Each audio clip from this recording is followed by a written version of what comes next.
एखाद्या स्टुडंटमध्ये इतकं टॅलेंट असेल की तो 15व्या वर्षी पण इंजिनियर होऊ शकतो. तर आपल्याकडे ती सिस्टीम आहे का की ज्यांनी त्याला 15व्या वर्षी इंजिनियर म्हणून आपल्याला त्याला ॲक्नॉलेजमेंट देता येईल? आजच्या एज्युकेशन सिस्टीममध्ये ग्रॅज्युएट झालेला किंवा पोस्ट ग्रॅज्युएट झालेला मुलाला साधं बँकेची स्लिप नाही भरता येत. भारतातला 10वी पास झालेला मुलगा आणि जपानमधला 10वी पास झालेला मुलगा याच्यामध्ये जमीन आसमानचा फरक. 95%, 97%, 100%, पण त्याची मार्केटमध्ये फंक्शनल व्हॅल्यू काय? तर शाळेमध्ये जे शिकवलं जातं त्याचं आपण पाहिलं की त्याची ऍक्च्युअल फंक्शनल व्हॅल्यू काहीच नाही. तेच पुन्हा परत तेच शिकायसाठी तुम्ही त्याची ट्युशन पण लावता. जी गोष्ट तेवढी त्याच्या पूर्ण आयुष्यामध्ये तितकीशी व्हॅल्युएबल राहणार नाहीये, त्याच्यासाठी तुम्ही त्याचा डबल टाइम वेस्ट करताय. भारत हे एकेकाळी पूर्ण जगाचं एज्युकेशनचं केंद्र होतं. पूर्ण जगातून लोक इथे येऊन इथल्या युनिव्हर्सिटीजमध्ये शिक्षण घ्यायचे. आपण त्यांना त्यावेळेस जे शिकवलं ते लोक अजूनही लक्षात ठेवतात. जसं इंग्रजांचं राज्य आलं आपल्यावरती आणि त्यांनी सगळ्यात आधी आपली एज्युकेशन सिस्टीम चेंज केली, परत ते गेले ना मग आता तरी आपण ही जी सिस्टीम त्यांनी डिसाईड केलेली आहे त्या सिस्टीम मधून बाहेर येणं गरजेचं आहे. त्या विद्यार्थ्यांनी काय केलं पाहिजे की 4-4, 5-5 वर्ष ते शिकतायत, दरवर्षी भरती नाही निघत, 2-3 वर्षानंतर भरती निघते. जी भरती निघते त्या भरतीचा आपण अभ्यास करतो, 2-3 वर्ष वाया घालवतो आणि तो पेपर फुटतो. ते एक्झाम घ्यायला परत पुढचे 2-3 वर्ष जाणार आहेत. तर त्या विद्यार्थ्यांनी काय केलं पाहिजे? मित्रांनो, द रायझर शो या पॉडकास्टमध्ये तुमचं परत एकदा स्वागत. आजच्या पॉडकास्टमध्ये आपण शिक्षण व्यवस्थेवरती बोलणार आहोत. कुठं पेपर फुटी होतीये, शिक्षण घेतोय आपण पण शिकून नोकऱ्या मिळत नाहीयेत. ह्या छोट्या गोष्टी जरी वाटत असल्या तरी ह्या गोष्टींचा खूप मोठा प्रभाव खूप लोकांवरती पडतो. आपण याच गोष्टींवरती आज पॉडकास्टमध्ये चर्चा करणार आहोत. आपल्याबरोबर आहेत निखिल साखरे सर. सरांबद्दल सांगायचं म्हटलं तर सर स्किल डेव्हलपमेंटमध्ये बरेच वर्ष कार्यरत आहेत. सर, पॉडकास्टमध्ये तुमचं खूप खूप स्वागत. नमस्ते. आमच्या प्रेक्षकांना तुमच्याबद्दल थोडीशी माहिती सांगा. ॲक्च्युली मी वयाच्या 17व्या वर्षीपासून मोटिवेशनल स्पीकर आणि स्किल डेव्हलपमेंटमध्ये वर्क करतोय. म्हणजे अगदी 12th स्टँडर्डमध्ये होतो तेव्हापासून या क्षेत्रामध्ये आहे. त्याच्याही आधी म्हटलं तर अगदी मी जेव्हा 4थीत होतो तेव्हा वयाच्या 10व्या वर्षी मी माझा पहिला व्यवसाय सुरू केला होता. इथेच पुण्यामध्ये शनिवारला आम्ही राहायचो आणि माझ्याकडे पुस्तकं खूप होती. म्हणजे मला पुस्तकं वाचायची खूप आवड होती आणि मी किड्स लायब्ररी सुरू केली होती तेव्हा.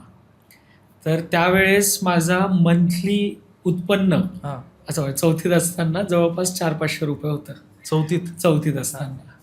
तर तिथून मला कुठेतरी एंटरप्रेन्योरशिप आणि या सगळ्या गोष्टींकडे ओढा वाढला माझा. आणि त्यानंतर मग वयाच्या 17व्या वर्षीपर्यंत इतकं नॉलेज गेन केलं होतं की कुठेतरी वाटलं की हे आपण स्प्रेड पण केलं पाहिजे. कारण आपल्याकडे जी गोष्ट असते ती आपण द्यायला हवी. म्हणून मग मी सेशन्स घ्यायला सुरुवात केली आणि माझा प्राईम फोकस होता स्टुडंट्स, की माझ्याच एज ग्रुपचे जे लोक आहेत त्यांच्यापर्यंत मला हे सगळं पोहोचवायचं आहे. तर मी मग तिथून स्टार्ट केलं आणि खूप छान प्रतिसाद मला मिळाला. आणि इतका की वयाच्या 22व्या वर्षी माझी सकाळ पेपरला लेखमाला प्रकाशित झाली होती. म्हणजे I was the youngest writer in the history of सकाळ, की जे एक वर्षभर ज्याची पूर्ण लेखमाला प्रकाशित झाली होती. करिअर मंत्र पुरवणी याची त्यांची. त्याच्यामध्ये मोटिवेशन म्हणून सदर होतं. आणि ते सदर पण असं होतं की लोक त्यांच्या आयुष्यातल्या अडचणी विचारायचे आणि मी त्याची उत्तरं द्यायचो. म्हणजे तोपर्यंत मला नाही वाटत मोटिवेशनमध्ये असं कोणी केलं असेल. कारण जनरली आपण काय बघतो की जे क्वेश्चन आन्सर्सचे हे असतात पेपरमधले ते एकतर लॉ रिलेटेड असतात किंवा मेडिसिन रिलेटेड असतात.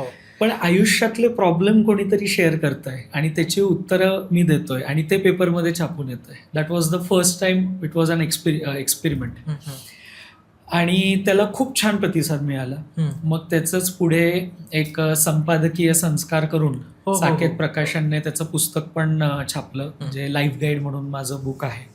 आणि त्यानंतर बऱ्याच पेपरला वगैरे पण आर्टिकल्स येत गेले. या जर्नीमध्ये काय झालं की माझे खूप सारे जे एज्युकेशनल इन्स्टिट्यूट्स आहेत त्यांचे संस्थाचालक झालं, प्रिन्सिपल असतील किंवा मग पॅरेंट्स असतील, टीचर्स असतील, यांच्याशी खूप संपर्क आला. आणि त्यातून खूप गोष्टी रिअलाईज झाल्या ज्या जनरली आपल्यापर्यंत सामान्य माणसांपर्यंत पोहोचत नाहीत की काय एज्युकेशन सिस्टीमची सध्याची अवस्था काय आणि आपण इव्हॉल्व्ह पण कसे होतोय आणि प्रॉब्लेम्स पण कसे क्रिएट होत आहेत या दोन्हीचं पण ऑब्झर्वेशन या मागच्या इतक्या वर्षांमध्ये माझं झालेलं आहे.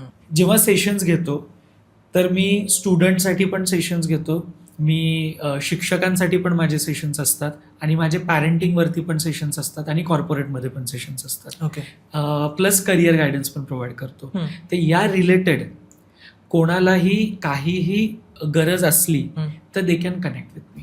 ओके, सरांचा नंबर आपण डिस्क्रिप्शनमध्ये देऊयात, तुम्ही सरांशी कनेक्ट करू शकता. माझा पहिला प्रश्न असा आहे की तुम्हाला काय वाटतंय की एज्युकेशन सिस्टीम भारतातली कशी आहे आणि आपण खरंच गुणवत्तापूर्ण शिक्षण घेतोय का?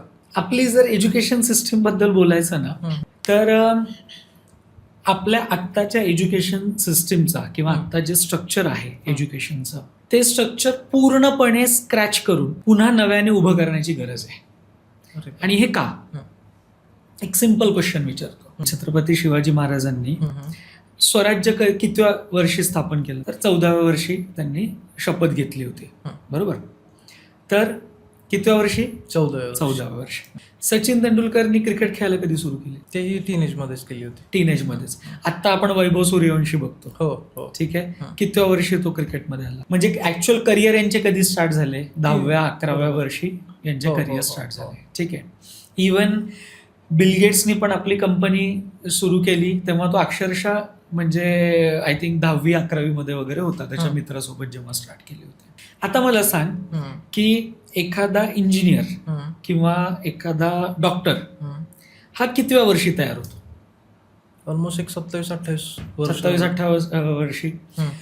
मग त्याच्यामध्ये जर एखाद्या स्टुडंटकडे इतकं टॅलेंट असेल, जसं आपण आता हे सगळी नावं पाहिली, एखाद्या स्टुडंटमध्ये इतकं टॅलेंट असेल की तो 15व्या वर्षी पण इंजिनियर होऊ शकतो किंवा 15व्या वर्षी पण तो डॉक्टर होऊ शकतो.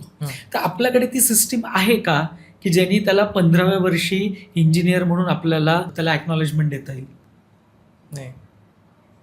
त्याला किती तो हुशार असला तरी त्याला ते 4 वर्षाचं इंजिनिअरिंग झालं, त्याच्यानंतर त्याला मास्टर्स करायचं तर 2 वर्षाचे ते मास्टर्स, डॉक्टर्सला 6 वर्ष त्याच्यामध्ये ते घालवायच लागणार, बरोबर की नाही? ती जी फर्स्ट स्टँडर्ड पासून 10th स्टँडर्ड, मग 10+2, मग ही जी पूर्ण हा जो वेळ चाललाय, मग मुलगा किती हुशार असला तरी तेवढा वेळ त्याला घालवावंच लागणार. जेव्हा की जर अशी एखादी सिस्टीम आपली जर एज्युकेशन सिस्टीम अशी असती की जेवढं फास्ट तुम्ही शिकू शकताय तेवढं फास्ट आम्ही तुम्हाला शिकवू. ठीक आहे ना? 25व्या वर्षी एखादा इंजिनियर होईल, एखादा 15व्या वर्षी होईल. त्याचं जर करिअर लवकर स्टार्ट झालं त्याला त्याचं करिअर किती काळ उपभोगता येणार आहे? बरं, जर तो 15व्या वर्षी 17व्या वर्षी तो त्याचं इंजिनिअरिंग किंवा अजून कुठलं तत्सम कुठलंही CA असेल, व्हॉट एव्हर, तो जर त्या एजमध्ये ते कम्प्लीट करतोय, त्याचा एक्सपिरियन्स किती क्रिएट होईल? बरोबर. आणि तो कोणाला बेनिफिट देणार आहे? तो डेफिनेटली आपल्या देशासाठीच बेनिफिशियल असणार आहे. मग का आपण बांधून ठेवतोय? This is what are current education system is. जेव्हा की आता कोणी म्हणेल की क्रिकेट झालं किंवा हे बाकी जे आता आपण म्हणलं स्वराज्य स्थापन करणं झालं किंवा एखादा बिझनेस फॉर्म करणं झालं, हे सगळं ऍप्लिकेशन बेस्ड आहे. इंजिनिअरिंग पण ऍप्लिकेशन बेस्ड आहे, डॉक्टर्स पण ऍप्लिकेशन बेस्ड आहे, CA पण ऍप्लिकेशन बेस्ड आहे. आज आपल्याला आपण बघतो की कितीतरी अक्षरशः 10, 11, 12 वर्षांची मुलं स्वतःचं YouTube चॅनल स्टार्ट करतात, त्याच्यातून अर्निंग सुरू करतात. बरोबर. काही जण स्वतःचा काहीतरी बिझनेस स्टार्ट करतात, जसं मी माझं उदाहरण दिलं की कमी एजमध्ये बिझनेस पण फॉर्म करतात. मग त्यांच्यामध्ये कॅलिबर आहे. पूर्वीसारखं नाही राहिलेलं की तुम्हाला एक सर्टन इन्फॉर्मेशन घ्यायसाठी तुम्हाला एक सोर्सनी जावं लागणार किंवा कोणीतरी मेंटर तुमच्या समोर पाहिजे. नाही, आज मुलं ChatGPT करतात, त्यांना सगळी इन्फॉर्मेशन लगेच मिळते. व्हाय वी आर स्टॉपिंग देम की 20 वर्ष तुम्हाला या सिस्टीममध्ये घालवायचीच आहेत कंपल्सरी. ज्या दिवशी हे चेंज होईल, ज्या दिवशी आपण स्टुडंट्सच्या कॅलिबरनुसार टाइम ठरवू की हा किती वेळात इंजिनियर होणार, किती वेळात डॉक्टर होणार, किती वेळात याचा MBA होणार, किती वेळात हा बिझनेसमॅन होणार, किती वेळात याचं जे कुठलं एज्युकेशन असेल, किती वेळात हा CA होणार, हे त्याच्या कॅलिबरनुसार आपण त्याला प्रोव्हाइड करू. त्या दिवशी यू विल सी की आपलं कंट्री आणि मुलं इतकी फास्ट ग्रोथ करतील की जी आपल्याला आत्ता बघायला मिळत नाही. So this is what current education system is, की जिथे मुलांचा वेळ खूप जास्त वाया जातोय, नो मॅटर की त्यांचं कॅलिबर काय आहे. बरोबर आहे. जसं तुम्ही म्हणलं की जो पूर्वीचं जे शिक्षण होतं ते खूप म्हणजे लोकांना फायदेशीर होतं माणसांसाठी. तर त्या पूर्वीच्या एज्युकेशनमध्ये आणि आत्ताच्या एज्युकेशनमध्ये काय फरक वाटतो तुम्हाला? पूर्वीचं जे एज्युकेशन होतं ना, त्याची फंक्शनल व्हॅल्यू खूप बेस्ट होती. म्हणजे जसं पूर्वी आपण म्हणतो 64 कला होत्या, तर हे 64 कला म्हणजे काय शिकवलं जायचं, की बाबा ते अगदी त्याच्यामध्ये शिवणकाम असेल, जेवण कसं बनवायचं, घोडा कसा चालवायचा, त्याच्यानंतर व्यवसाय कसा करायचा, व्यवहार असेल, सगळं सगळं सगळं शिकवलं जायचं. आजच्या एज्युकेशन सिस्टीममध्ये तुम्हाला तशा पद्धतीचं काही एज्युकेशन मुलांना दिलं जातंय असं दिसतं का? नाही. एखादा म्हणजे ग्रॅज्युएट झालेला किंवा पोस्ट ग्रॅज्युएट झालेला मुलाला साधं बँकेची स्लिप नाही भरतायत. हो, बरोबर ना. त्याला एक बेसिक व्यवहार कळत नाहीत. बरोबर. मग त्याची एकटा जर राहायला लागला तर त्याला स्वतःचा चहा करून पिता येत नाही. मग ते म्हणजे हे थोडक्यात एक सोपं उदाहरण घेऊयात आपण. समजा एक जिम असते, ओके. जिम मध्ये एक माणूस रोज सकाळ संध्याकाळ चांगलं बॉडी बिल्डिंग वगैरे करतोय, वेट लिफ्टिंग करतोय, अगदी बलदंड शरीर बनवलंय, सगळे मसल्स वगैरे एकदम छान दिसतात. पण जर उद्या भारताचं एखाद्या देशासोबत युद्ध झालं, आपण त्या माणसाला युद्धात पाठवू शकतो? नाही. कारण त्याच्याकडे फंक्शनल व्हॅल्यू नाहीये काहीच. जर भांडणं झाले तर कदाचित एखादा त्याच्यापेक्षा अर्ध्या वजनाच्या मिलिटरीवाला जर समोर आला तर त्याच्यासमोर 2 मिनिटे तग धरू शकणार नाही. आपली आत्ताची एज्युकेशन सिस्टीम ती झाली आहे की मार्क्स फ्लेक्स केले जातात. जसं तो मसल्स फ्लेक्स करतोय तसे आता मार्क्स फ्लेक्स केले जात आहेत. 95%, 97%, 100%. पण त्याची मार्केटमध्ये फंक्शनल व्हॅल्यू काय आहे? बरं, ते करून तुम्हाला जॉब लागेल, तुम्हाला करिअर बनेल, नो डाऊट, की तुम्ही मग सर्व्हिस करणार वगैरे, ते सगळ्या गोष्टी होणार. जसं 3 Idiots मध्ये तो जो हा दाखवला, रॅन्चो नाही, तो दुसऱ्याचं काय नाव असतं, तो राजू, चतुर. हा, तर 3 Idiots मध्ये जसा तो चतुर रामलिंगम दाखवला, तो काय आयुष्यात फेल नाही झाला. त्यांनी रट्टा मारून पण त्याला जॉब लागला, जॉब करून पण तो चांगल्या पोस्टवर पोहोचला, सगळं झालं. असं नाही की तो फेल झाला. पण जे तो फुनसुक वांगडू करू शकला ते हा नाही करू शकत. बरोबर की नाही? तर सध्याची आपली एज्युकेशन सिस्टीममध्ये फक्त मार्क्स फ्लेक्स केले जातात. कोणाला 95% आहेत, कोणाला 97% आहेत, कोणाला 100% आहेत. पण त्याची ॲक्च्युअल युटिलिटी व्हॅल्यू काय आहे मार्केटमध्ये ते आपण बघत नाहीये. आणि म्हणून आपण हे बघतो खूपदा की लिटरली म्हणजे 50%, 60% वाले लोक मोठे मोठे बिझनेस हाऊसेस उभे करतात आणि त्यांच्याकडे 95% वाला काम करतो. अशी खूप उदाहरणं आहेत, खूप उदाहरणं आहेत, भरपूर उदाहरणं आहेत. त्याचं रिझनच हे की तो जो 50-60% घेणारा मुलगा आहे तो अभ्यासाकडे कमी वेळ देत असेल, पण मग तो बाकी ऍक्टिव्हिटीजकडे इतकं लक्ष देतो की तिथून त्याचं ओव्हरऑल डेव्हलपमेंट होते. आत्ता एक विचार करण्यासारखी गोष्ट आहे की मध्ये केदारनाथमध्ये एवढं मोठं ते डिझास्टर झालं. हो. कितीतरी लोक वाहून गेली. त्याच्यानंतर बरेच लोक डोंगरांवर वगैरे पठारांवरती ती जाऊन थांबली होती आणि रेस्क्यू टीमची वाट बघत होते.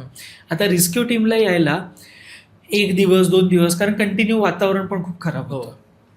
त्याच्यानंतरच्या जर बातम्या आपण पाहिल्या तर त्या बातम्यांमध्ये हे दिसत होतं की अगदी 50, 60, 65 वर्षाचे लोक हे 2-3 दिवस अन्न पाण्या वाचून एवढ्या थंडीत कुडकुडत पण जिवंत परत आली.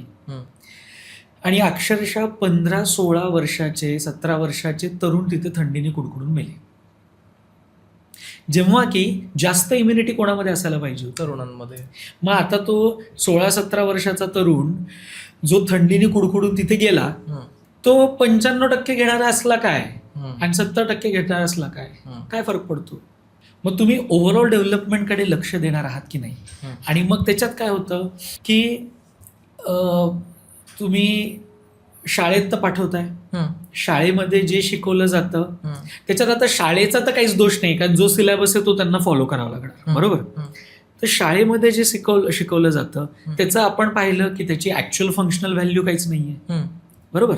तेच पुन्हा परत तेच शिकायसाठी तुम्ही त्याची ट्युशन पण लावता. बरोबर आहे. हो, मी ते विचारणारच होतं. हा, जी गोष्ट तेवढी त्याच्या पूर्ण आयुष्यामध्ये तितकीशी व्हॅल्युएबल राहणार नाहीये, त्याच्यासाठी तुम्ही त्याचा डबल टाइम वेस्ट करताय. त्याच्या जागी त्याला वेगळं काहीतरी शिकवा. म्हणजे आजच्या काळातल्या 64 कला काय असू शकतात, की समजा त्याला तुम्ही गाडी कशी चालवायची शिकवू शकता, तुम्ही त्याला स्वयंपाक कसा करायचा ते शिकवू शकता, तुम्ही त्याला इव्हन एखादं शस्त्र चालवायचं शिकवू शकता, तुम्ही जिम्नॅस्टिक लावू शकता, तुम्ही डान्स शिकवू शकता. इतका तो जो राहिलेला वेळ आहे तो त्याला बाकी या गोष्टींसाठी सत्कारणी लावणं गरजेचं आहे. बरोबर. So rather than wasting time in taking tuition और education for the same thing, for the same purpose, त्याच्यापेक्षा शाळेमध्ये जो जेवढं शिकतोय, स्वतः जेवढा अभ्यास करतोय, that is enough, I think. पण मग बघा आता कसं आहे की आपल्या म्हणजे मी स्वतःही बघतोय की मुलं 8-8 तास शाळा पण करतात, परत ट्युशन पण घेत आहेत. पण मग सीन असा होतोय की जे मार्क्स मिळून ज्या नोकऱ्या मिळतात लोकांना, काहीच नोकऱ्यांना लोक प्राधान्य देत आहेत.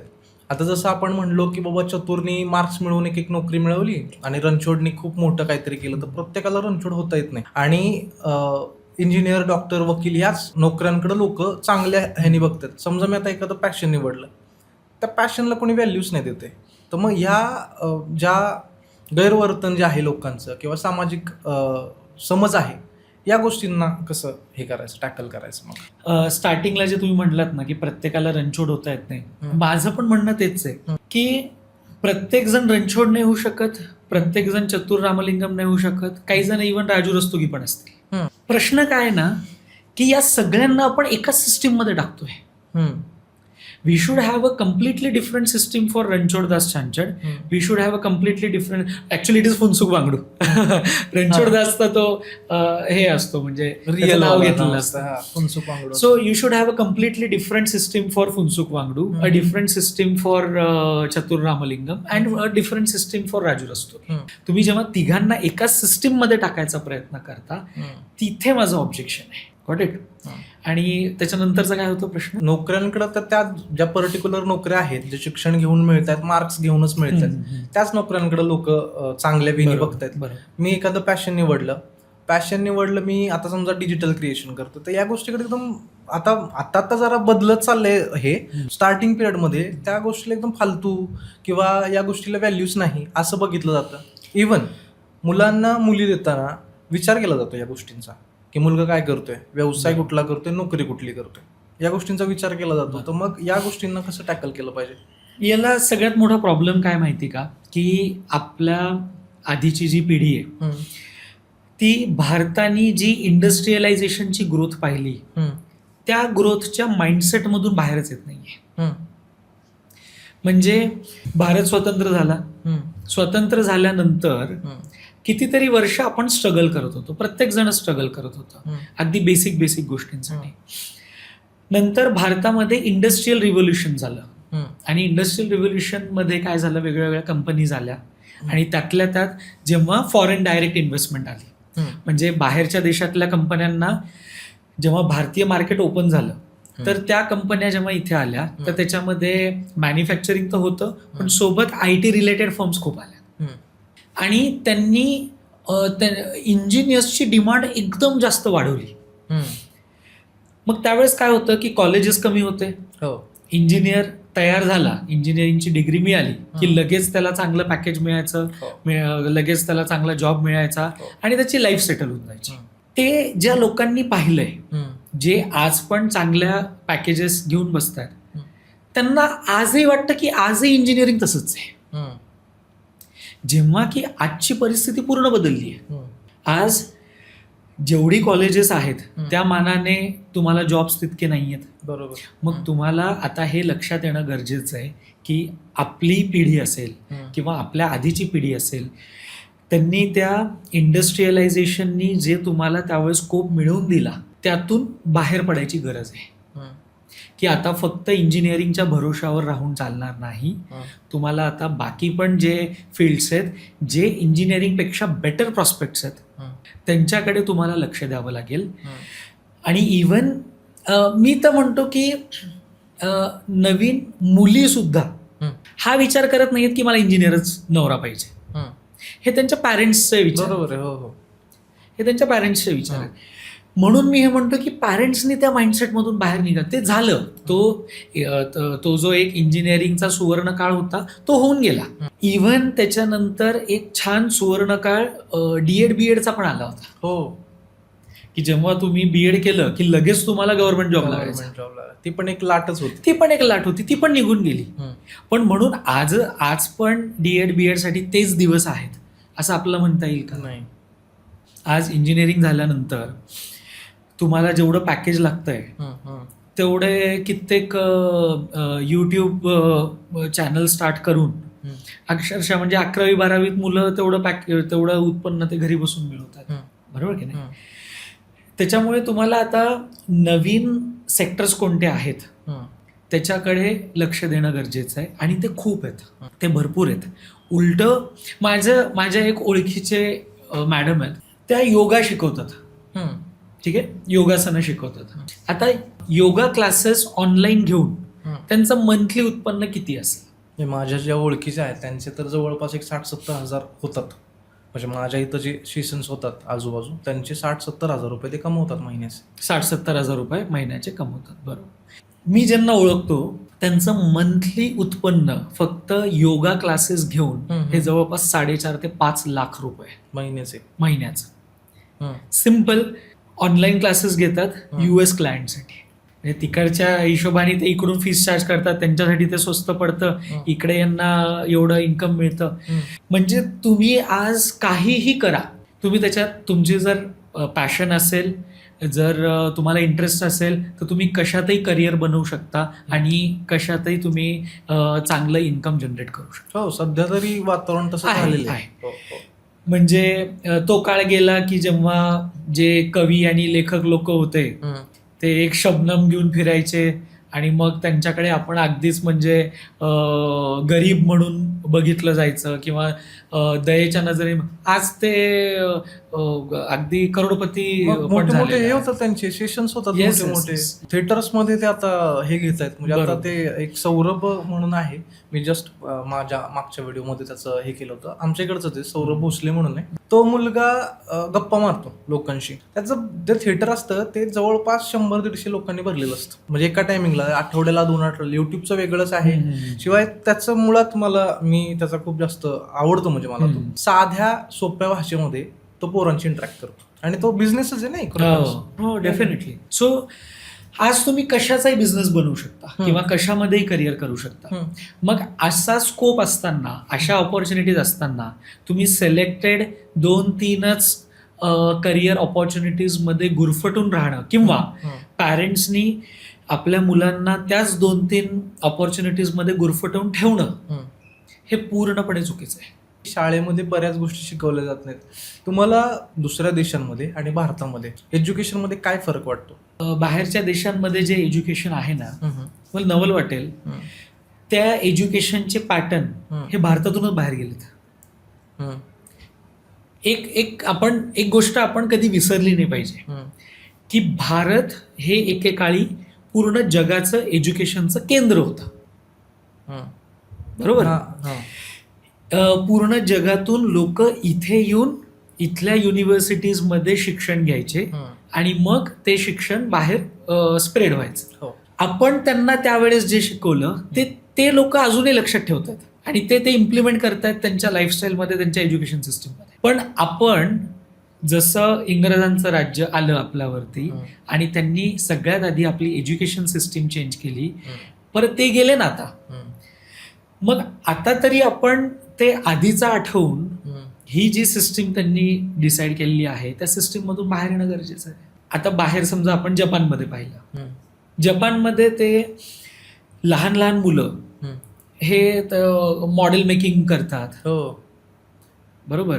लहान लहान मुलं छोटे छोटे बिझनेसेस टाईप त्यांना काही काही ऍक्टिव्हिटीज असतात. वेबसाईट बनवतात, कोडिंग. येस येस येस, ते सगळं त्यांच्या शाळेत होत आहे. मग डेफिनेटली तो म्हणजे भारतातला 10वी पास झालेला मुलगा आणि जपानमधला 10वी पास झालेला मुलगा याच्यामध्ये जमीन आसमानचा फरक आहे. एखाद्या ग्रॅज्युएटला हरवतील अशी मुलं तयार करतात. एक्झॅक्टली. मग आपल्याला कुठेतरी तो विचार करणं गरजेचं आहे की आता ठीक आहे, NEP 2020 आलं, गव्हर्नमेंटनी थोडा बहुत तो प्रयत्न केला. कारण एक गोष्ट आपलं लक्षात घेणं गरजेचं आहे, कोणतीही सिस्टीम रातोरात तुम्हाला चेंज नाही करता येत unless and until you have a dictatorship. डेमोक्रेसीमध्ये तुम्हाला एका रात्रीतून बदल नाही घडवून आणता येत. अशा सिच्युएशनमध्ये थोडंफार तरी NEP 2020ने थोडंसं म्हणजे art based education, art integrated education start केलंय की ज्याच्यामध्ये आपल्याला पण मॉडेल मेकिंग झालं वगैरे हे ते करायला लावतायत सध्याच्या एज्युकेशन सिस्टीममध्ये. It is okay, it is a really good and welcoming change. पण याच्याही पुढे जाणं गरजेचं आहे. If we need to compete on international level, जर आपल्याला ग्लोबल प्लॅटफॉर्मवर कम्पीट करायचं आहे तर बदल इतका स्लो असून चालणार नाही. कारण NEP आपण कधीची म्हणतोय, नॅशनल एज्युकेशन पॉलिसी. इयर कोणतं आहे ते 2020 आणि 2020. आपण आज 2026 मध्ये 6 वर्ष झाली. मग 6 वर्षामध्ये सुद्धा NEPचा कितपत इम्पॅक्ट आपल्याला दिसून येतोय तो तेवढा नाहीये. इतका स्लो ग्रोथ आपल्याला चालणार नाही. म्हणजे 6 वर्षामध्ये पूर्ण आयुष्य इकडच्या तिकडे होऊन जातं. एक्झॅक्टली. आपण बरीच चर्चा करतोय की बदल झाला पाहिजे, पण आता सध्या सुद्धा असं आहे की माणसांची मानसिकता माझ्या आता कॉलेजच्या टायमिंगपासून होती ते अजून आहे की आर्ट्स घेणारा मुलगा हा कमी हुशार असतो, सायन्स घेणारा मुलगा हा हुशार असतो आणि त्या विद्यार्थ्यांकडे तशाच दृष्टीनं बघितलं जातं. कधी कधी असं होतं की ती मुलं डिमोटिवेट पण होतात ह्या माणसांच्या, की नाही येत तुला बाबा, सोडून देतात पोरं 12वी-13वीच्या नंतर मग ते म्हणजे पुढं हे नाहीत करत आहेत. तर या मानसिकतेवरती काय सांगाल तुम्ही? नाही, ॲक्च्युली हा क्वेश्चन थोडा वेगळ्या ऍस्पेक्टने आपण घेतला पाहिजे की असं नाहीये की सायन्स मधला स्टुडंट हा हुशार असतो किंवा आर्ट्स मधला स्टुडंट हा कमी हुशार असतो. काय झालंय की जे मी आधी सांगितलं की जे एक इंडस्ट्रियलायझेशन झालं भारतामध्ये, त्याच्यानंतर हुशार मुलांना सायन्सला पाठवायला सुरुवात झाली आणि मग ज्यांचा सायन्सला नंबर लागत नाहीये ते कुठेतरी कॉमर्सला यायला लागले आणि ज्यांचा कॉमर्सलाही लागत नाहीये ते कुठेतरी आर्ट्सला यायला लागले. त्याच्यामुळे ते आपोआपच ते एक वेगळंच बायफर्गेशन होऊन गेलं आणि मग तो पुढे जाऊन काय झालं की ती एक तुमची आयडेंटिटी झाली की आर्ट्समध्ये जाणारा म्हणजे हा काहीतरी ढ असेल किंवा सायन्समध्ये जाणारा हा हुशारच असेल. पण ते तसं नाहीये. म्हणजे इंग्रजांच्या काळामध्ये पण जे आपले कितीतरी स्वातंत्र्य सेनानी आपण पाहिले किंवा कितीतरी हुशार लोक जर आपण पाहिले तर ते आर्ट्स बॅकग्राऊंड मधूनच आले. लिटरेचर आर्ट्स बॅकग्राऊंड मधूनच. आपण आर्ट्स बॅकग्राऊंडला म्हणजे एक विद्यार्थ्यांचा ऑप्शन म्हणून जर बघायला लागलो तर आपण कितीतरी वेगळे वेगळे करिअर ऑपॉर्च्युनिटीज गमावतोय. कारण आपण आपल्याला हे बघितलं पाहिजे की आर्ट्स, कॉमर्स आणि सायन्स हे तिन्ही इक्वल आहेत. त्याच्यामध्ये काही असं नाहीये आर्ट्स पण खूप अवघड आहे, कॉमर्स पण खूप अवघड आहे, सायन्स पण अवघड आहे. पण मग आता ते पूर्ण तिन्ही फॅकल्टीमध्ये तरी सुद्धा कॉमर्स आणि सायन्ससाठी बऱ्यापैकी ग्रॅज्युएट झाल्या काहीतरी नोकऱ्यांची व्यवस्था असते. आर्ट्सवाल्यांना नोकरीच नाही. आर्ट्सवाल्यांना एकतर स्पर्धा परीक्षा करावी लागते, नाहीतर ऍडिशनल कुठला तरी कोर्स करावा लागतो. आर्ट्सवाल्यांना नोकरीच नाही. मग आर्ट्स फॅकल्टी करून काय फायदा पोरांचा? आता याच्यामध्ये मी आर्ट्स आणि कॉमर्स पण ऍड करतो. ठीक आहे. ऍक्च्युली कसं आहे ना की आर्ट्स आणि कॉमर्सच्या स्टुडंट्सला करिअर कोणतं करायचंय हे आधी त्यांना प्रश्न विचारला पाहिजे. जर तुम्ही कॉमर्स केलंय, आर्ट्स केलंय आणि तुम्हाला IT इंडस्ट्रीमध्ये काम करायचंय तर तुम्हाला जॉब नाहीये. तुम्ही इंडस्ट्री कोणती निवडताय ते तुम्हाला बघणं गरजेचं आहे. जसं मी म्हणलं आता की एक योगा क्लास घेऊन पण ते 4-5 लाख रुपये कमवत आहेत. ठीक आहे. आता आपलं महाराष्ट्रामध्ये गौरी गणपतींचं इतकं हे अतुल जिराफे नाव ऐकलंय का? ठीक आहे. अतुल जिराफे त्यांनी काय केलं की अगदी जिवंत मुखवटे बनवले. बरोबर. मग तुम्ही काहीतरी इनोव्हेशन आणा ना.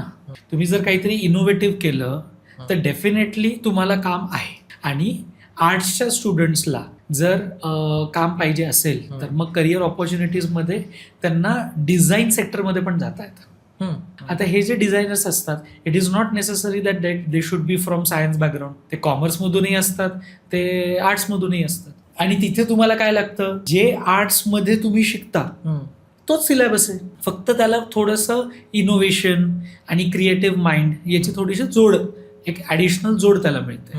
मी जिकडं शिकलो, आर्ट्स शहरांमध्ये वेगळ्या पद्धतीनं बघितलं जाते, गावाला वेगळ्या पद्धतीनं बघितलं जाते. कशामुळं आपल्याला बऱ्याच माणसांना असं वाटतं की आर्ट्समध्ये कुठं चित्रकला शिकवतात, डिझाईन शिकवतात. मी जिथं शिकलो तिथं ह्यातला एकही सब्जेक्ट नाही, जेडी आर्ट नाही, स्कल्पचर नाही, आर्ट्स मधला कुठलंही नाही, किंवा म्युझिक नाही, काही नाही. मुलांना शिकवलं काय जाते, समाजशास्त्र, इतिहास, मराठी, हिंदी, इंग्लिश, या पाचीच्या पाचची लँग्वेज. म्हणजे जर त्या मुलाचं इंग्लिश चांगलं असेल तरी थोडाफार त्याचा बाहेर जाऊन फायदा होईल. मग ते 4-5 सब्जेक्ट घेऊन जेव्हा मुलगा बाहेर येतो त्याला नोकरी कशी मिळणार? नाही, मग त्याला हे बघा, आता अजून एक गोष्ट आपल्याला त्याच्यामध्ये कन्सिडर करणं गरजेचं आहे. हा सेम प्रॉब्लेम इंजिनिअरिंगच्या स्टुडंट सोबत पण आहे. कारण इंजिनिअरिंगमध्ये पण तुम्ही जर पाहिलं तर आता जवळपास 80% अनएम्प्लॉईड राहतात इंजिनिअरिंग झाल्यानंतर. मग इंजिनिअरिंगच्या स्टुडंट्सला काय करावं लागतं, एक्स्ट्रा स्किल्स शिकावे लागतात, एक्स्ट्रा कोर्सेस करावे लागतात, स्किल्स शिकावे लागतात. कारण तुम्ही आर्ट्स घ्या, कॉमर्स घ्या, सायन्स घ्या, तिन्हीची फंक्शनल व्हॅल्यू ॲक्च्युली काही नाही आहे मार्केटमध्ये. त्या एज्युकेशनला किंवा त्या सिलेबसमधले जे काही धडे आहेत त्याला म्हणजे काहीच उपयोग नाही आहे त्या गोष्टीचा. ठीक आहे, तर त्याच्यामुळे कंपनीज पण या तिघांनाही ॲज अ फ्रेशर म्हणूनच ट्रीट करतात.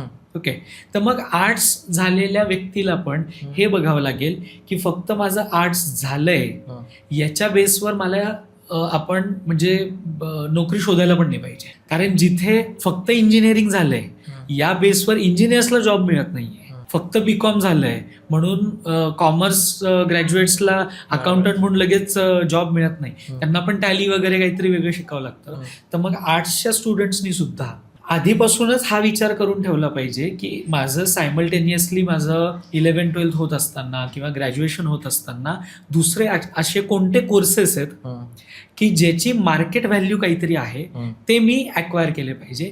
त्याच्या बेसवर तुम्हाला डेफिनेटली जॉब्स मिळतील. विद्यार्थ्यांनी अवेअर असणं खूप गरजेचं आहे. सध्याचं जे प्रकरण झालं, पेपर फुटी, म्हणजे नीटचे पेपर फुटले, बऱ्याच ठिकाणी वेगळ्या स्ट्रीम मध्ये पेपर फुटलेले आहेत. तर या गोष्टीकडे तुम्ही कसं बघता? एक, आणि दुसरं असं की त्या विद्यार्थ्यांनी काय केलं पाहिजे की 4-4, 5-5 वर्ष ते शिकतायत, दरवर्षी भरती नाही निघत, 2-3 वर्षानंतर भरती निघते.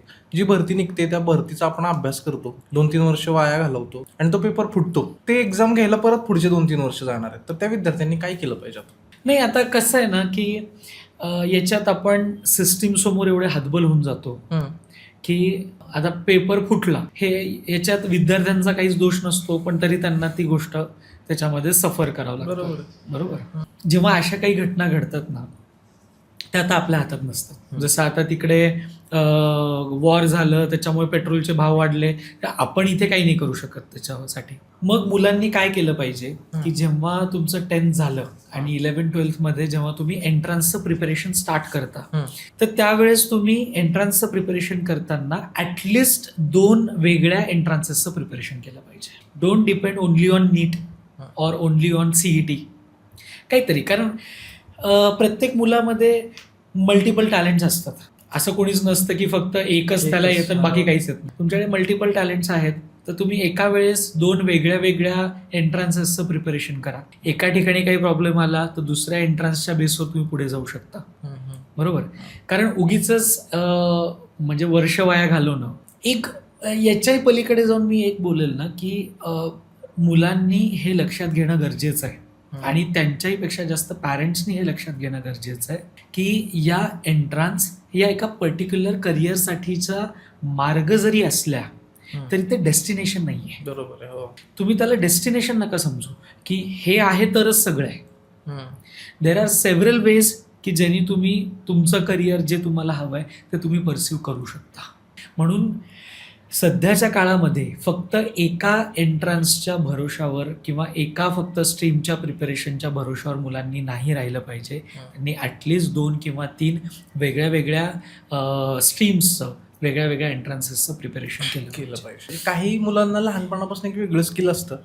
जसं की आता माझा एक मित्र आहे, त्याला लहानपणापासून नेम खूप चांगला होता, म्हणजे त्याचा एम खूपच स्ट्रॉंग होता, पण त्याला ते एक्सपोजर नाही मिळाला किंवा त्याच्यात काय शिक्षण असतं, त्याला पुढे जाऊन काय करू शकतो त्या स्किलचं ते माहिती नव्हतं. अशा छोट्या छोट्या स्किल्स बद्दल मुलांना कुठून आणि कशी माहिती मिळू शकते? सगळ्यात बेस्ट मार्ग आहे युट्यूब. हो, आता आहे एक. म्हणजे आता तर आहे, आता याच्या पुढचंच बोलावं लागेल आपल्याला. ऑलिम्पिक्स का एशियन गेम्स मध्ये त्या मुलांनी जॅव्हलिन थ्रो मध्ये मेडल मिळवलं आणि जॅव्हलिन थ्रो त्यांनी पूर्णपणे युट्यूबवर बघून शिकला होता. सो आज आधीसारखी सिच्युएशन नाहीये. आज तुम्हाला सगळ्या गोष्टी, ईच अँड एव्हरीथिंग, सगळं काही तुम्ही फ्री एज्युकेशन तुमच्याकडे आहे. तुम्ही ते युट्यूबवर जाऊन किंवा तत्सम दुसरे जे मीडियाज आहेत त्याच्यावरती जाऊन तुम्ही ते शिकू शकता. आता म्हणजे आपण बऱ्यापैकी तर बरेच गोष्टींवरती बोललेलो आहे. थोडंफार शाळांच्या किंवा कॉलेजेसच्या अगोदरच्या गोष्टींवरती थोडंफार उजेड म्हणून काही शिक्षकांकडनं काही मुलांना खूप जास्त प्राधान्य दिलं जातं. काही विद्यार्थ्यांना ते स्वतः सांगतात की हे तुझ्या कामाचं नाही, हे तेरी बस की बात नाही आहे, तू नको अशा गोष्टी करू. या गोष्टींमुळे त्या विद्यार्थी एक तर खूप जास्त डिमोटिवेट होतात आणि तो ट्रोमा त्यांच्या लाईफभर राहतो. त्या शिक्षकांसाठी तुम्ही काय सांगाल? शिक्षकांवर तर बोलेलच मी. त्याच्या आधी ना आपलं थोडंसं आपल्या सिस्टीमवर बोलणं गरजेचं आहे. बघा, जे पण शिक्षक शिकवत आहेत ना, त्या शिक्षकांना आता चांगला शिक्षक हे कशावरून आपण जज करतो, त्याच्यासाठीचा निकष काय? एखादा शिक्षक चांगला आहे किंवा एखादी शाळा चांगली आहे किंवा एखादं क्लासेस चांगले आहेत, तर आपण शिक्षकांवर बोलू की एखादा शिक्षक चांगला आहे, याचा निकष काय, हे कशावरून ठरतं? आमच्या वेळेस जेव्हा आम्ही शिकत होतो, आम्ही ज्यांना चांगलं म्हणायचो, एकतर काय आहे की आमच्याकडं त्यांच्या आठवणी खूप जास्त, ते आमच्याशी खूप चांगले वागले, त्यांनी आम्हाला मदत केली. दुसरं की एज्युकेशनमध्ये त्यांनी आम्हाला खूप महत्त्वाच्या गोष्टी काही सांगितल्या होत्या. म्हणजे सगळं शिक्षण आमच्या लक्षात नाही आहे त्यांनी दिलेलं, त्यांच्या काही गोष्टींमधनंच आम्ही म्हणू की हे शिक्षक चांगलं आणि हे शिक्षक, असा निकष असा काही नाही आहे. जनरली चांगला शिक्षक ओळखला जातो की त्याच्या वर्गामधले किती मुलं पास होत आहेत, किती मुलांना किती मार्क्स मिळत आहेत. ठीक आहे, की हे स्टुडंट्स पॉइंट ऑफ व्ह्यू वेगळा आहे. मी स्टुडंट पॉइंट ऑफ व्ह्यू आहे, स्टुडंट्स पॉइंट ऑफ व्ह्यू वेगळा आहे. पण शिक्षकांमध्ये जो कुठला बेस्ट शिक्षक आपण समजणार की ज्याच्या विषयाचे मुलं, की समजा एखादा मॅथ्स शिकवतोय, मग त्याच्या वर्गातले समजा जास्तीत जास्त मुलं हे चांगल्या पर्सेंटेज घेत आहेत, मॅथ्समध्ये चांगले गुण मिळवत आहेत, तिथून तो ठरला जातो की बाबा हा शिक्षक बेस्ट आहे. बरोबर. मग काय होतं की सगळ्या शिक्षकांना आता याच्यावर फोकस करायचं आहे की आपल्या क्लासमधले जास्तीत जास्त मुलं कसे चांगले मार्क्स मिळवतील. मग ज्या पद्धतीने क्लासेसमध्ये असतं की नाही, की जे हुशार मुलं आहेत त्यांच्यासाठी एक सेपरेट बॅच असती, एक प्रीमियम बॅच असती, तसंच त्या शिक्षकाचं आपसुकच लक्ष त्या काही ठराविक मुलांकडे जास्त दिलं जातं, जास्त जातं त्यांच्याकडे, की ज्यांना त्या शिक्षकांना वाटतं की जिथून आपल्याला चांगला रिझल्ट मिळणार आहे, माझं नाव, मला कुठून रिस्पेक्ट मिळेल, की हे जे एक 5-10 मुलं आहेत, हे मुलं मेरिटमध्ये यायचे यांचे चान्सेस आहेत, ज्यांच्यामुळे माझं पण नाव मोठं होणार आहे. मग आपसुकच त्यांच्यावर जास्त मेहनत घेतली. It is like a business, की जे प्रोडक्ट तुमचं जास्त चालतंय त्याच्यावर तुम्ही हे करताय. ते चुकीचं आहे. बट सिस्टीम अशा पद्धतीने वर्क करते की सबकॉन्शियसली त्यांच्याकडून ते होतं. पण याच्यावरती आता काही शिक्षक मी असे पण पाहिलेत की आता आपल्याला महाराष्ट्रामध्येच हे कन्सिडर करावं लागेल की महाराष्ट्रामध्येच 2 महाराष्ट्र आहेत. एक पुणे, मुंबई, नाशिक, नागपूर आणि अजून काही शहरं, तो महाराष्ट्र वेगळा आहे, आणि बाकी जे शहरं आपल्याला माहिती आहेत तो महाराष्ट्र एक पूर्ण वेगळा आहे. म्हणजे आधी जे मी शहरांची नावं घेतली, ती लोक जेव्हा या दुसऱ्या महाराष्ट्रामध्ये जातात तेव्हा त्यांना जास्त वेळ तिथे राहावं वाटत नाही. आणि जो दुसरा महाराष्ट्र आहे त्या सगळ्यांचं स्वप्न असतं की हा जो पहिला महाराष्ट्र मी बोललो तिकडे आपल्याला जाऊन स्थायिक व्हायचं आहे. मग सगळ्यांना पुण्यात यायचं आहे, सगळ्यांना मुंबईत यायचं आहे, सगळ्यांना. आणि ते का होतं त्याचं सगळ्यात मोठं कारण हे तिथे मिळणारं जे एज्युकेशन आहे. मी पूर्ण महाराष्ट्रभर फिरलोय, महाराष्ट्रातल्या कित्येक शाळांमध्ये गेलोय, कित्येक शाळांच्या शिक्षकांनाही भेटलोय. मी जेव्हा पाहिलंय ना की हे शहर सोडून बाकी काही शहरांमध्ये जेव्हा एखादी मराठी मीडियमची शाळा असते किंवा महानगरपालिकेची शाळा असते किंवा जिल्हा परिषदची शाळा असते, तिथले टीचर त्या मुलांसमोरच म्हणतात यांचं काही खरं नाही. जर तुम्ही त्यांना वाऱ्यावर म्हणजे सोडूनच दिलं तर त्यांच्यातून चांगला व्यक्ती कसा घडणार? मग तुम्हीच हा माइंडसेट घेऊन चाललात ॲज अ टीचर, तुम्ही जर हा माइंडसेट घेऊन चाललात की या मुलांचं काही खरंच नाही. सेम गोष्ट घडती बऱ्याचदा शहरांमध्ये, मोठ्या मोठ्या शहरांमध्ये पण ज्या शाळा असतात त्याच्यात टीचर्सला असं कुठेतरी वाटत असतं की हे जे एक 5-10 मुलं आहेत यांचं काही खरं नाही, दीज आर गॉन केस, म्हणून तर त्यांच्यावर वर्कच करत नाहीत. कारण शिक्षकांना जर मुलांवर वर्क करायचं तर त्याच्यासाठी त्यांचा एक पॅटर्न ठरलेला आहे की त्यांचा जो सिलेबस आहे त्या सिलेबसमध्ये जे फिट बसतात ते मुलं सगळे चांगले, आणि त्या सिलेबसमध्ये जे फिट बसत नाहीत ते मुलं गॉन केस. जे आपण मग बघतो ना की बाबा हा तर शाळेमध्ये 40-50% मिळवायचा, अगदी व्रात्य मुलगा होता, अगदी बंड मुलगा होता, आणि आज कुठे पोहोचला. हे का घडतं? कारण त्याच्यामधले ते जे स्किल्स आहेत ते स्किल्स डेव्हलप करण्यासाठी किंवा त्या स्किल्सकडे लक्ष देण्यासाठी त्या शिक्षकांच्या जवळ तो सिलेबसच नाहीये. म्हणून त्यांच्याकडून ही पार्शालिटी होते, पण ती पार्शालिटी करणं चुकीचं आहे. मला तरी असं वाटतं की प्रत्येक शाळेचा, प्रत्येक क्लासेसचा आणि प्रत्येक शिक्षकाचा त्याचा दर्जा काय आहे, त्याच्या क्वालिटीचा निकष हा याच्यावरून लावला पाहिजे की तुमच्याकडे किती स्टुडंट्स आहेत. जेव्हा तो तुमच्या क्लासला आला किंवा तुमच्या वर्गात तो बसतो त्याच्या आधी त्याचे पर्सेंटेज काय होते आणि नंतर काय. That should be the criteria. सध्या काय होतं की मेरिट जास्त फ्लेक्स केलं जातं की आमची मुलं, एवढी मुलं आमची मेरिटमध्ये आली. शिक्षकही सांगतो की माझ्या वर्गातून ही 10 मुलं मेरिटमध्ये आली, बाकीच्या मुलांचं काय. त्याच्यामुळे निकष असा असला पाहिजे, कदाचित ती जी मेरिटमध्ये आलेली मुलं आहेत ती मुळातच हुशार असतील, त्याचं क्रेडिट कोणी का घ्यावं, बरोबर ना. मग अशा सिच्युएशनमध्ये मग निकष काय असला पाहिजे की एखादा तुमच्या कडे आलेला विद्यार्थी, तुमच्या शाळेत आलेला, तुमच्या क्लासमध्ये आलेला, तुमच्या वर्गात आलेला जो विद्यार्थी आहे तो आधी 50%च मिळवू शकायचा, पण तुमच्या टीचर, तुमच्या शिकवण्याच्या पद्धतीमुळे तो 50%चा विद्यार्थी आज 65%वर पोहोचलाय, 70%वर पोहोचलाय.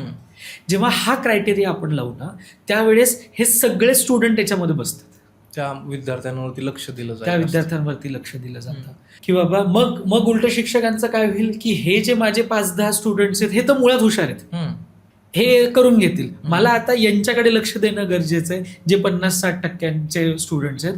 कारण माझ्या क्वालिटीचा निकष हा याच्यावर लावला जाणार आहे की तुम्ही ग्रोथ किती देताय, रॅदर दॅन की मेरिटमध्ये किती तुमचे स्टुडंट्स आहेत. बरोबर. तर आपल्याला तर आपले शिक्षक चांगले लाभले, म्हणजे चांगलं शिक्षण झाले सगळ्यांचं, आणि त्याचबरोबर शिक्षकांनी लाईफबद्दल पण बऱ्याच गोष्टी शिकवल्या. आत्ता आपण म्हणजे परत शिवाय आमच्या लहानपणी किंवा तुमच्याही लहानपणी शिक्षकांना एक रिस्पेक्ट होती. शिक्षकांना बघितलं की मुलगा शांत व्हायचा, उलटं वगैरे काही बोलायचं नाही, काही नाही. इव्हन पॅरेंट्स जे यायचे ते सुद्धा म्हणे 2 आमच्याकडनं पण मारा, पण असं होतं ते पहिलं. बरोबर. कुठलाही पॅरेंट, माझ्या शाळेतला कुठलाही पॅरेंट येऊन शिक्षकाशी कधीही भांडला नव्हता, आयदर तो खूप मोठी काहीतरी चुकी असेल तर. आता काय झालंय की आता तुम्हाला बऱ्याच ठिकाणी बघायला मिळतं की विद्यार्थी शिक्षकाला मारतोय, पॅरेंट्स येऊन शिक्षकाला मारतायत. हे जो प्रकार वाढलाय, या प्रकाराकडे तुम्ही कसं बघता? नाही, याच्यामध्ये काय झालंय ना की जे आत्ताचं सिस्टीम आहे त्याच्यामध्ये कमर्शियलायझेशन इतकं वाढलंय आणि स्टुडंट्सच्या माइंडमध्ये कुठेतरी हे यायला लागलंय की आपले जे टीचर्स आहेत ते पगारासाठी काम करतात. हे आपल्या किंवा त्याच्या आधीच्या जनरेशनमध्ये कधीच आलं नव्हतं की बाबा आपला शिक्षक हा पगारासाठी काम करतोय, ठीक आहे. त्यामुळे एक दुरावा निर्माण होतो, ते रिस्पेक्ट, मग तिथे ट्रान्झॅक्शन तयार व्हायला लागलंय. इट इज नॉट अ गुरु शिष्य परंपरा जी आपली म्हणतो, ती गुरु शिष्य परंपरा ती तिथे ऱ्हास पावते आणि तिथे एक ट्रान्झॅक्शन तयार होतं की मी तुम्हाला फीस देतोय किंवा माझ्यामुळे तुम्हाला पगार मिळतोय आणि तुमचं काम आहे मला येऊन शिकवणं. एखादा आपल्या कॉलनीतला दुकानदार आणि गिराईक हे जे नातं आहे ते नातं जर तुम्ही शिष्य आणि गुरु याच्यामध्ये इस्टॅब्लिश करायला लागलात तर हे प्रॉब्लेम्स येणारच. आणि त्याला सगळ्यात जास्त दुजोरा कुठून तरी पॅरेंट्सकडून पण येतोय, की पॅरेंट्सला प्रॉब्लेम काय आहे ना, पूर्वीच्या काळी एकतर जे आपला जन्मदर होता त्यावेळेसचा, प्रत्येक घरामध्ये 4-5 मुलं असायची. त्याच्यामुळे ना आणि पालक पण असे होते की ते एवढं इंटरफेअर कधी करतच नव्हतं एज्युकेशन. ठीक आहे, काय ठीक आहे, एखादा हुशार निघतो, एखादा ढ निघतो, एखादा शेती बघेल, एखादा आपल्याला सांभाळेल, एखादा फॉरेनला जाईल, सगळे ऑप्शन्स होते. आता काय झालंय की आपला जन्मदर जो झालेला आहे सध्याचा, तो झालाय 1.5%. म्हणजे behind every 2 families there are 3 childrens. म्हणजे काही घरांमध्ये एकच मुलगा असेल, काही घरांमध्ये 2 मुलं असतील. ठीक आहे, मग आता माझा पूर्ण फोकस ॲज अ पॅरेंट फक्त त्या एकाच मुलावरती आहे. मग मला पाहिजे की जगातल्या सगळ्या बेस्ट गोष्टी हे याला आणून द्यायच्या आहेत. सगळं चांगलं जे ते सगळं याच्यासोबत झालं पाहिजे. हा सगळ्याच गोष्टींमध्ये बेस्ट असला पाहिजे. याला कसलाच त्रास नाही झाला पाहिजे. याचा कोणीच अपमान नाही केला पाहिजे. याला इतकं जास्त ते पॅम्परिंग होत आहे कारण तुम्ही त्याला मूल कमी आणि प्रोजेक्ट जास्त समजताय. आणि मग तिथे एवढं जेव्हा तुम्ही फोकस ठेवता फक्त त्या एकाच मुलावर किंवा फक्त त्या 2च मुलांवरती, तर तुम्हाला मग कुठेतरी आवडत नाही की तुम्ही सोडून दुसरं कोणी पण त्याला रागवलंय किंवा त्याला काहीतरी बोललंय किंवा त्याची चूक काढली आहे. मग साधं शिक्षकांनी आवाज चढवून जरी बोललं तरी लगेच पॅरेंट्स शाळेत पोहोचतायत. मग शिक्षक म्हणतो मला काय करायचं. ऑब्व्हियस आहे ना, बरोबर आहे की जर, कारण शिक्षकाला पण त्याचा सिलेबस कंप्लीट करायचा आहे, त्याच्या वर्गामध्ये 50-60 मुलं आहेत. एक गोष्ट लक्षात घेणं गरजेचं आहे की तुम्हाला जे ते जे एज असतं ना, जेव्हा तुमचं ब्रेन हे खूप जास्त फ्लेक्झिबल असतं, पहिले 25 वर्ष जे असतात आयुष्यातले, तुमचं ब्रेन खूप जास्त फ्लेक्झिबल असतं. ओके, इलॅस्टिसिटी खूप हाय असते, त्याच्यामुळे तुम्ही पटापट गोष्टी शिकता. पण मग मुलांनी नेमकं काय शिकावं हे कोण ठरवणार? हे शिक्षक ठरवणार. कारण आई वडील तर जॉबला चालले.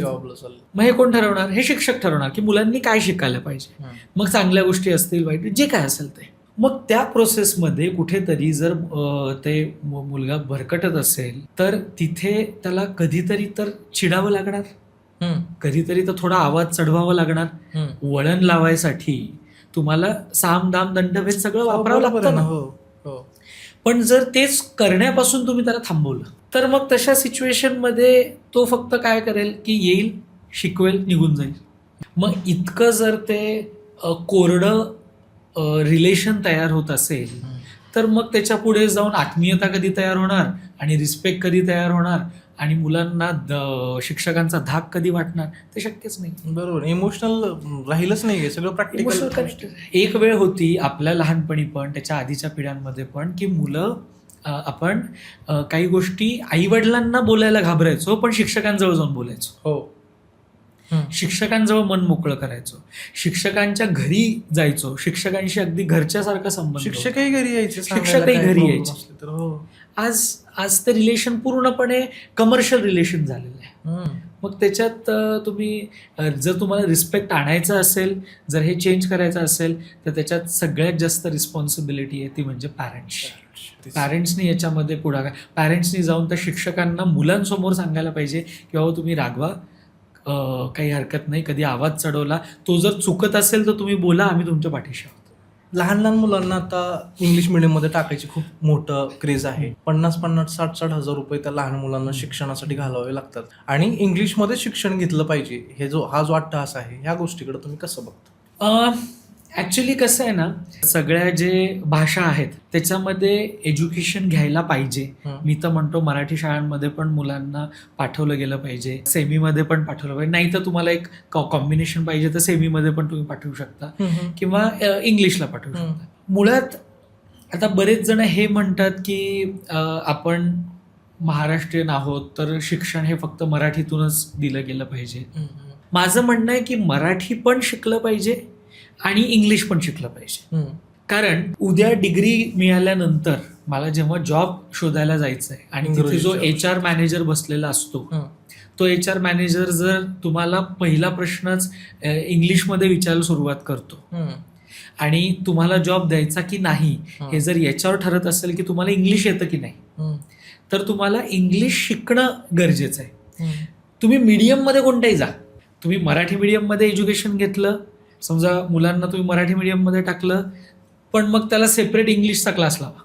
तुम्ही इंग्लिश मीडियममध्ये त्याला टाकलंय तर मग सेपरेट मराठीचा क्लास लावा. मातृभाषा पण प्रत्येकाला आलीच पाहिजे आणि ग्लोबल लँग्वेज पण प्रत्येकाला आलीच पाहिजे. त्याच्यामुळे तुम्ही मीडियम कोणताही निवडा, तुम्ही मराठी मीडियम निवडा, सेमी निवडा किंवा इंग्लिश मीडियम निवडा, पण हे पालकांनी बघितलं पाहिजे की माझ्या मुलाला या 2 लँग्वेज या कंपल्सरीली आल्याच पाहिजेत, एक इंग्लिश आणि एक जी कुठली तुमची मातृभाषा. जाता जाता पॅरेंट्सला आणि विद्यार्थ्यांना काय सांगाल?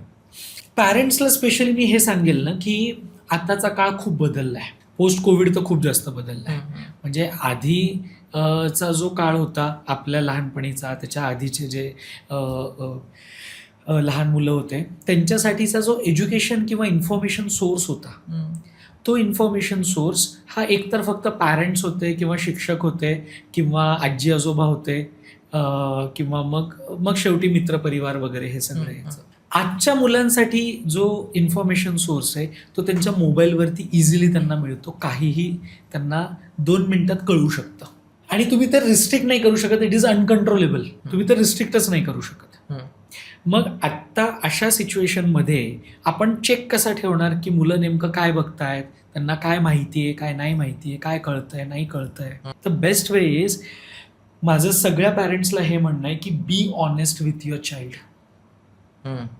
फॉर एक्झाम्पल मला सांगा की तुमचे समजा 2 मित्र आहेत. ठीक आहे, एक मित्र आहे की जो तुमच्याशी नेहमी खरं बोलतो, प्रामाणिकपणे सगळं सांगतो जे काय असेल ते, आणि दुसरा मित्र आहे जो नेहमी खोटं बोलतो, नेहमी चुकीची माहिती देतो. मग अशा वेळेस तुम्ही कोणाच्या जास्त जवळ जाणार? जो खरं बोलतोय ते. सध्याच्या सिच्युएशनमध्ये ते होतंय. मुलांना इझिली सगळी इन्फॉर्मेशन अवेलेबल होतीये आणि त्या इन्फॉर्मेशन मध्ये ते टॅली करतायत की माझे जे वर्गातले मित्र आहेत ते मला सगळं अगदी खरं सांगतायत आणि माझे जे पालक आहेत ते मला पूर्णपणे चुकीची माहिती देत आहेत. त्याच्यामुळे आत्ताच्या पॅरेंटिंगमध्ये तुम्ही मुलांना हे नाही सांगू शकत की तुला एक परी येऊन आमच्या मांडीवर ठेवून गेली. ठीक आहे, तुम्ही जर तसं काहीतरी नॉलेज त्यांना द्यायला लागलात तर मग डेफिनेटली ते तुमच्यापासून दुरावणार. तुम्हाला जर हवं असेल की जसं तुमची मुलं मित्रांसोबत कम्युनिकेट करतात तसंच कम्युनिकेशन हे तुमच्यासोबत राहिलं पाहिजे, तर बी ऑनेस्ट विथ देम. ते जे काही प्रश्न विचारतील त्याचं डेफिनेटली थोडं शुगर कोट करून पण खरं उत्तर द्या. तरच तुमचं जे बॉन्डिंग आहे ते चांगलं राहील आणि जेव्हा तुम्हाला संस्कार करायचे आहेत त्यांच्यावरती ते संस्कार पण तुम्हाला इझिली करता येतील. कारण प्रॉब्लेम काय झाला आहे की आपण घरातून आजी आजोबा पण साईडला काढलेत, घरामध्ये आई वडील पण जॉबला चाललेत. मग मुलांचा इन्फॉर्मेशन सोर्स हा फक्त एकतर सोशल मीडिया, इंटरनेट प्लस त्यांचेच मित्र. पण त्यांचे जे मित्र आहेत ते त्यांना नाही माहिती ना की दे आर ऑल्सो इक्वली इमॅच्युअर्ड. बरोबर, त्यांची मॅच्युरिटी लेवल सेम आहे. ते त्यांना खरं चांगलं गाईड करतील नाही करतील आपल्याला काय माहिती. बरोबर. सो पॅरेंट्सनी ही गोष्ट करणं आता गरजेची आहे. ओके, थँक्यू सर, तुमचा वेळ दिला पॉडकास्टला. आमच्या प्रेक्षकांना बऱ्यापैकी माहिती मिळाली. म्हणजे मला या गोष्टींबद्दल स्वतःला खूप जास्त प्रश्न होते, बोलायचं होतं मला. थँक्यू पॉडकास्टला वेळ दिल्याबद्दल. पॉडकास्ट जर समजा तुम्हाला आवडला, तुमचे काय स्वतःचे प्रश्न असतील तर तुम्ही कमेंट बॉक्समध्ये मला प्रश्न विचारा, आपण बोलत राहूयात तिथं. सरांचा नंबर आपण डिस्क्रिप्शनमध्ये देऊयात, तुम्ही सरांशी कनेक्ट करू शकता. थँक्यू सर, तुम्ही पॉडकास्टसाठी वेळ दिल्याबद्दल धन्यवाद. थँक्यू.